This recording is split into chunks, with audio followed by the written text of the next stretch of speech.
One of the first outlets that superheroes seemed to work well with were cartoons and animation. And it's hard not to see why. Both of these go far back to a time of hand-drawn artwork and imagery, with each frame or panel carefully laid out by some of the best names of their respective industries. In other words, back to a time we didn't have the ease of tablets or laptops to get artwork done. Because back then, that's what this was. Artwork. Each having its own unique creative style. While not perfect, they still set the standard for a lot of superhero content in the decades to follow. Alas, those days are over now. Almost everything is done digitally. But we still have style and creativity, right? There's some silver lining here, isn't there? This is animation. Strength, Superman.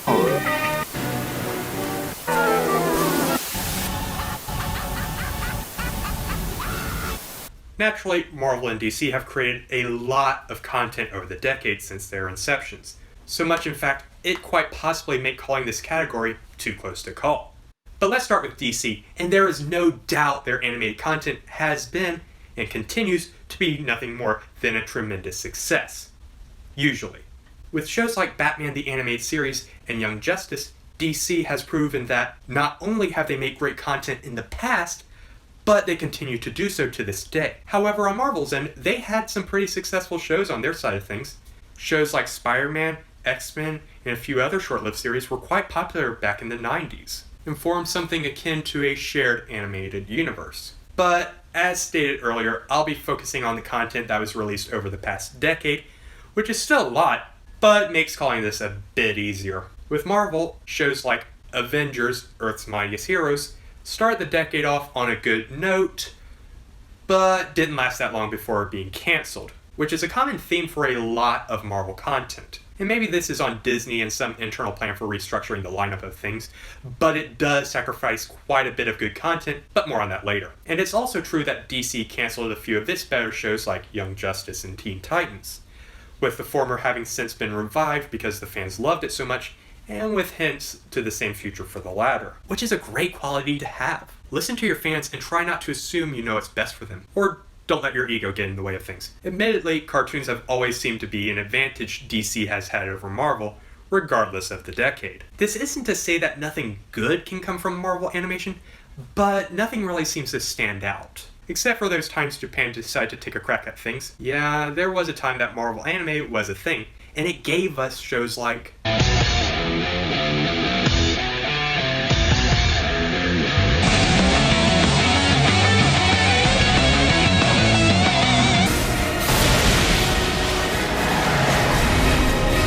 and unlike anything else Marvel animation related, these shows had full creative control over these heroes. Now that's a phrase you'll never hear again. Someone having creative control over a Marvel project. The only rule being that Madhouse Animation Studio respect the characters that they were using. You know, it's kind of funny that the better animated content from Marvel didn't come from Disney. In fact, one of the biggest advantages DC animation has over Marvel animation is that one has the best animators Warner Brothers has to offer, whereas the other doesn't have Disney's best animators at their disposal. Where DC has the advantage of having been made under Warner Brothers Animation, Marvel is left to fend for itself, and the shows that they do have rarely last that long before being unceremoniously canceled, or just aren't that good. The most crippling factor that I see for Marvel animation is who these cartoons are targeting. Children. Most of the cartoons from Marvel are geared exclusively for younger audiences, and while there's nothing wrong with that, it does limit your audience. Sure, we nearly got that one Deadpool cartoon that Harley Quinn referenced in that one trailer. And unlike that Deadpool cartoon, it's actually coming out. But ultimately, stuff happened, blah blah blah, it never came to fruition. What DC Animation has done is create quality cartoons for both children and adults. Something for everyone to enjoy. So is that it? DC has the advantage in animation? Well, not quite. It really isn't making things easy for them. But you see, there's more to the animation world than just stuff relegated to TV programming. In fact, entire films have been produced for both these companies. So let's factor those into the equation. Admittedly, I didn't know where to stick some of these entries, if I should leave them with theatrical movies or put them with the other cartoons. But after seeing where Marvel stood in the animation department without them, I felt that they could use all the help they could get. But will it be enough to help turn the tide of things? Now before you say anything, I know Big Hero 6 and Spider-Man Into the Spider-Verse are both Academy Award winning movies. with this one probably being the better of the two. But I would counter that statement by reminding everyone that the Academy can be kind of hit and miss.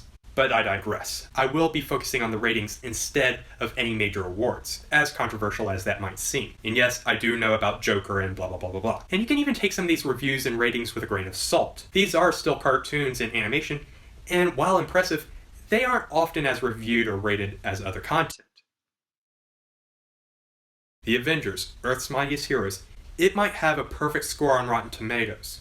But that's only because 5 critics have bothered to nominate its first season. To date, there isn't an audience score on either of its 2 seasons. Hell, there isn't even a rating for the second season. Justice League: The Flashpoint Paradox has a perfect 100 as well from the critics, despite also having only 5 reviews.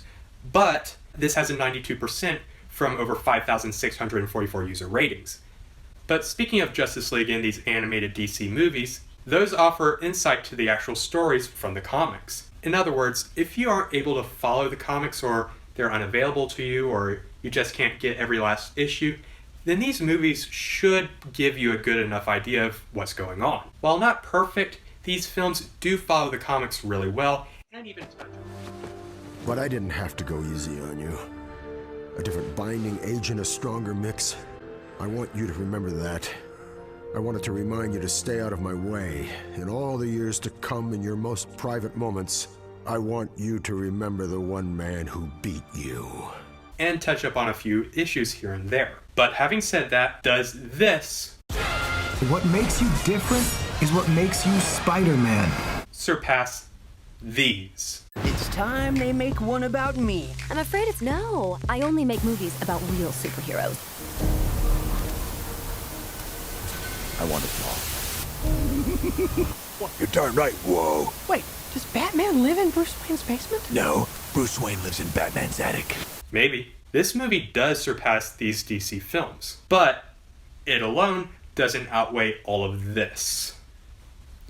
Yes, Spider-Man Into the Spider-Verse is a wonderfully animated movie, and everyone that worked on it should be proud. But that's just one movie or example that breaks the usual Marvel shtick.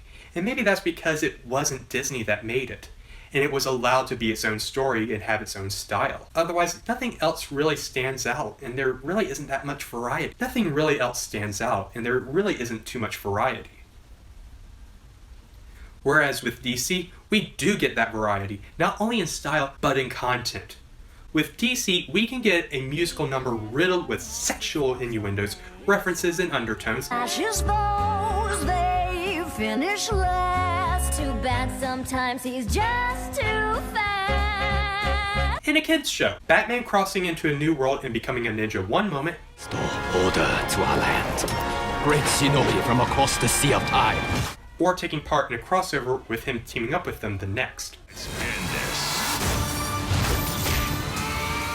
Giving Harley Quinn her own TV MA standalone series with as much unfiltered graphic content as one could expect, Oh, just give it a minute, you'll go into shock. Yeah, there it is. or giving the Bright Knight one last hurrah before driving off into the sunset.